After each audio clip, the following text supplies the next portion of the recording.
Esta grandiosa estructura no solo deslumbraba con su belleza, sino que tenía un propósito espiritual profundo: ser un recinto sagrado donde las esferas divina y humana se entrelazaban armoniosamente. Pero antes, no olvides darle like a este video, suscribirte al canal y compartir este contenido. En el corazón de la antigua Jerusalén se erguía majestuoso el Templo de Salomón, muchas veces aclamado como el primer templo. Guiados por la visión del rey Salomón, los artífices se dedicaron a crear más que una maravilla arquitectónica. Dieron forma a un faro de fe y devoción. En el año 480, después de la liberación de los hijos de Israel de Egipto, durante el cuarto año del reinado de Salomón sobre Israel, comenzó la construcción de la casa del Señor, como se registra en 1 Reyes 6:1. La esencia de este templo albergaba el Arca de la Alianza, un tesoro inestimable para los israelitas. Esta arca simbolizaba la presencia palpable de Dios entre su pueblo y testificaba la alianza sagrada entre Dios e Israel. Más que una estructura, el templo era el núcleo de la vida religiosa de los israelitas, un testimonio de fe inquebrantable y una representación vívida de su relación singular con Dios. La construcción minuciosa, meticulosamente detallada en 1 Reyes 6:1-38, subraya su significado, siendo cada piedra, pieza de cedro y recubrimiento de oro seleccionados y trabajados con profundo respeto y devoción. La trágica destrucción posterior de este templo reverenciado no representó solo la pérdida de una estructura monumental, fue un punto de inflexión sísmico en la esfera espiritual y política de la época. Para comprender la magnitud de estos eventos, es esencial sumergirse en las pruebas, la fe y la historia del pueblo de Israel. En el apogeo del imperio babilónico, Nabucodonosor, un rey ambicioso y conquistador, veía los territorios no solo como extensiones geográficas, sino como testimonios de la grandiosidad de Babilonia. La joya resplandeciente de Jerusalén, con el majestuoso templo de Salomón, no pasó desapercibida por sus ojos ávidos. La ciudad sagrada se convirtió en un objetivo central en sus deseos expansionistas, culminando en un asedio monumental que evidenció el poder imponente de Babilonia sobre el pueblo de Judá, conforme narrado en las Escrituras. En los días de Jehoiakim, el ascenso de Nabucodonosor al trono de Babilonia marcó el inicio de una compleja trama política. Inicialmente, Jehoiakim se convirtió en siervo del rey babilónico, una alianza que duró 3 años. Sin embargo, desafiando la sumisión, Jehoiakim eventualmente se rebeló contra Nabucodonosor, según se registra en 2 Reyes 24:1. Nabucodonosor, en lugar de lanzar una destrucción inmediata sobre Jerusalén, adoptó una estrategia inteligente, transformando a los reyes judíos en marionetas bajo su control. Así, mientras ocupaban sus tronos, estos monarcas estaban obligados a jurar lealtad a Babilonia y seguir las órdenes del ambicioso soberano. Aún así, esta relación entre Babilonia y Jerusalén estaba lejos de ser armoniosa. Los reyes judíos, aunque inicialmente sumisos, albergaban insatisfacción por ser meras piezas en el juego de Nabucodonosor. La rebeldía hervía en los corazones de estos monarcas, especialmente cuando Sedequías, ascendiendo al trono a los 21 años después de la revuelta de Jehoiakim, se convirtió en un rey títere de Nabucodonosor en Judá, como se menciona en 2 Reyes 24:17. El libro de las Crónicas profundiza la historia, revelando la maldad de Sedequías. Desoyendo las advertencias de mensajeros como Jeremías, Sedequías se burló de los mensajes divinos y en 2 Crónicas 36, 12-14 rechazó la palabra de Dios, rompiendo juramentos hechos en nombre de Yahweh. Su reinado estuvo manchado por la negativa a arrepentirse y por el fracaso en contener a líderes y sacerdotes que profanaron el templo con prácticas idólatras. A medida que el tiempo transcurría, la paciencia divina alcanzó su límite. Sedequías se rebeló contra el rey de Babilonia, cediendo a la ilusión de falsos profetas que predicaban triunfo y victoria.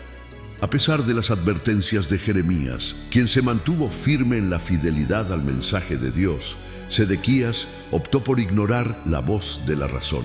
La historia revela la tensión política y espiritual de la época, donde la desobediencia a los mandamientos de Dios condujo a graves consecuencias para el pueblo elegido a lo largo de la historia de Israel.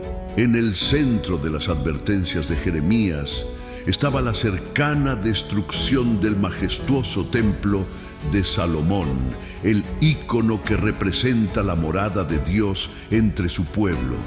En el capítulo 7 de su libro, Jeremías evoca un pasado sombrío al mencionar Silo, un lugar previamente profanado por los israelitas. Dios advierte sobre el destino de este lugar debido a la maldad del pueblo. Ve ahora a mi lugar en Silo y observa lo que he hecho con él a causa de la maldad de mi pueblo Israel. Jeremías 7:12-4. Este mensaje destaca la falta de respuesta del pueblo ante los repetidos llamados divinos, indicando que el templo, confiado como lugar de adoración, enfrentaría un destino similar debido a su infidelidad. Para los israelitas, el templo no era solo una estructura, era el símbolo real de la presencia de Dios y de su relación especial con el Todopoderoso. Y así, los profetas advirtieron que incluso esta estructura sagrada no resistiría si la nación persistía en su desobediencia. El asedio final contra Jerusalén, narrado en 2 Reyes 25:1-3, revela el brutal ataque de Nabucodonosor. Levantando un muro de asedio, una táctica antigua, sitió a Jerusalén durante casi 2 años, cortando el comercio y los suministros. El asedio resultó en una severa hambruna, indicando la inminente victoria de los babilonios. Sedequías, el rey, fue capturado, ejecutado, sus hijos muertos frente a él y le arrancaron los ojos, demostrando la implacable determinación de los babilonios para aplastar cualquier resistencia. Una vez más, el pueblo elegido pagó un alto precio por su desobediencia. Aunque los babilonios no igualaron la crueldad de los asirios, mostraron una brutalidad profesional. Después de ejecutar a los hijos del rey Sedequías frente a él, lo envolvieron en la oscuridad por el resto de su vida. El asedio final y la subsiguiente destrucción de Jerusalén se marcaron con el ataque inmediato al lugar más sagrado de la ciudad, el Templo de Salomón. En el 7º día del 5º mes, en el 19º año del reinado de Nabucodonosor, Nebuzaradán llegó a Jerusalén e incendió el templo del Señor, el palacio real y todas las casas, destruyendo los edificios principales. 2 Reyes 25:8-9. Las murallas de Jerusalén, símbolos de su seguridad, fueron derribadas, dejando la ciudad insegura. Las ruinas permanecieron hasta que fueron reconstruidas por los exiliados en tiempos de Nehemías. Nebuzaradán, apodado el principal ejecutor, demolió meticulosamente la ciudad, incendiando edificios clave y saqueando el templo, llevándose sus tesoros. El templo de Salomón, una vez testigo de la gloria de Dios, fue destruido en el 11º año de Sedequías, 424 años después de su construcción, y los babilonios tomaron sus artefactos como basura. Esta caída no fue solo la pérdida de una construcción, sino el doloroso símbolo de un pacto roto y una relación tensa entre Dios y su pueblo, marcando el tercer gran episodio de cautividad. Jeremías 52:17-23 detalla el botín del templo. Los caldeos, al conquistar Jerusalén, destrozaron las columnas y saquearon los preciados utensilios del templo del Señor, incluyendo todo el bronce, oro y plata. Se llevaron ollas, palas, braseros, cuencos, cucharas y otros utensilios de bronce utilizados por los sacerdotes, así como candelabros, copas y cualquier objeto de oro macizo y plata maciza. El capitán de la guardia no perdonó las columnas, el mar de bronce y los carros elaborados por Salomón para el templo, resaltando el valor incalculable del bronce de estos objetos. Las columnas, con 18 codos de altura, una circunferencia de 12 codos y un grosor de 4 dedos, eran verdaderas obras de arte. El capitel de bronce, con 5 codos de altura, mostraba una red de granadas a su alrededor. Esta tercera ola de cautividad presenció no solo la deportación de los habitantes restantes a Babilonia, sino también el saqueo de las joyas restantes del templo como parte del juicio divino. Jerusalén, aunque saqueada meticulosamente por los caldeos enfurecidos por la resistencia judía, no fue destruida inmediatamente. Nebuzaradán recibió la orden de llevar a cabo la destrucción final algunas semanas después, lo cual muestra la paciencia divina otorgada para el arrepentimiento que no se materializó. Las casas del rey y de los nobles se incendiaron, pero sorprendentemente la casa del Señor también fue consumida por las llamas. Este trágico evento plantea la pregunta de si la casa construida por Salomón y constantemente vigilada por Dios podría haber sido salvada del fuego. Sin embargo, la conclusión es inequívoca.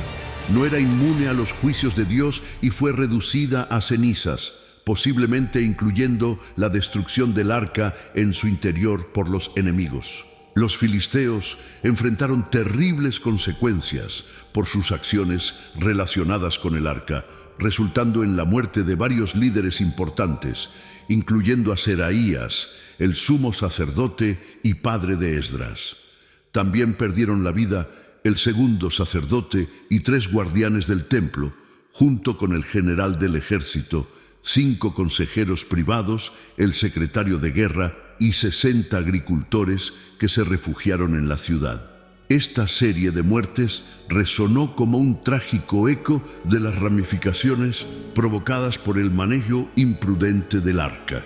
La destrucción del templo de Salomón es un capítulo sombrío en los anales de la historia, que va más allá de la pérdida física para afectar la esencia de la comunidad judía.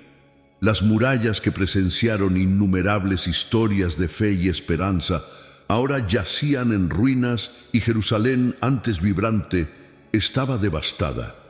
El exilio en Babilonia, lejos de la patria, añadió una dimensión emocional a la tragedia, manifestada en el lamento expresado en el Salmo 137. Sin embargo, dentro de ese dolor surgieron semillas de reflexión y transformación, dando lugar a un profundo viaje de autoexamen y evolución espiritual. Privados del templo físico, los israelitas aprendieron a encontrar a Dios de nuevas formas. Surgieron sinagogas como lugares de adoración y estudio, y la fe se volvió más personal e introspectiva. La destrucción del templo, lejos de ser el fin, marcó el comienzo de una nueva comprensión de la conexión con Dios, trascendiendo los lugares físicos. Esta fase difícil se convirtió en una forja para una conciencia renovada, dando forma a la trayectoria espiritual y cultural del pueblo de Israel. En el exilio, la resiliencia y los conocimientos espirituales de los israelitas no solo los guiaron de regreso a Jerusalén, sino que también allanaron el camino para la reconstrucción del segundo templo. La destrucción del templo de Salomón y el posterior exilio en Babilonia son capítulos oscuros en la historia, pero sirven como poderosos recordatorios del espíritu inquebrantable del pueblo y su fe inquebrantable en Dios, incluso en los momentos más oscuros.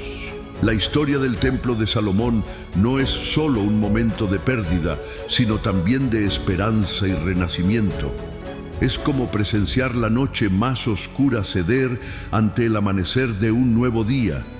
Aunque la destrucción de este grandioso templo fue angustiante para los israelitas, no marcó el fin de su viaje, sino más bien representó un nuevo comienzo. Los profetas, elegidos por Dios como mensajeros, no eran simples portadores de malas noticias. mientras advertían sobre la destrucción del templo, susurraban mensajes de esperanza.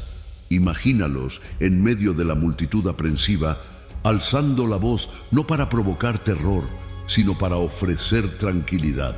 Isaías, uno de esos profetas, profetizó sobre Ciro, un rey que sería como un pastor, anunciando la reconstrucción de Jerusalén y el relanzamiento del fundamento del templo. Isaías 44:28. En esencia, Isaías aseguraba que el templo se levantaría nuevamente. Jeremías, otra fuente de esperanza, escribió una carta a los israelitas exiliados, transmitiendo las palabras de Dios. Pues yo sé los planes que tengo para ustedes, dice el Señor, planes de bienestar y no de calamidad, para darles un futuro y una esperanza. Jeremías 29, 10, 14. Dios estaba haciendo una promesa: el destierro no sería eterno y los israelitas regresarían a casa. Fiel a esas profecías, el tiempo del exilio llegó a su fin. Los israelitas volvieron a su tierra natal y reconstruyeron el templo sagrado. Este regreso del exilio y la reconstrucción del segundo templo marcaron momentos cruciales en la historia judía, simbolizando renacimiento, resiliencia y el vínculo duradero entre Dios y su pueblo. En nuestras propias vidas podemos enfrentar desafíos aparentemente sin esperanza, momentos en los que todo lo que valoramos se desmorona ante nuestros ojos. Así como los israelitas encontraron esperanza en las palabras de los profetas, podemos encontrar esperanza en nuestra propia historia. Después de cada tormenta hay una claridad. Después de cada final nos espera un nuevo comienzo. Así como el segundo templo surgió de las cenizas del primero, también podemos reconstruir y encontrar esperanza en nuestro futuro. Deja tu comentario abajo sobre el momento en el que encontraste tus cenizas y lo que reconstruiste después con esperanza. Dale me gusta, comparte y suscríbete. Gracias y hasta la próxima.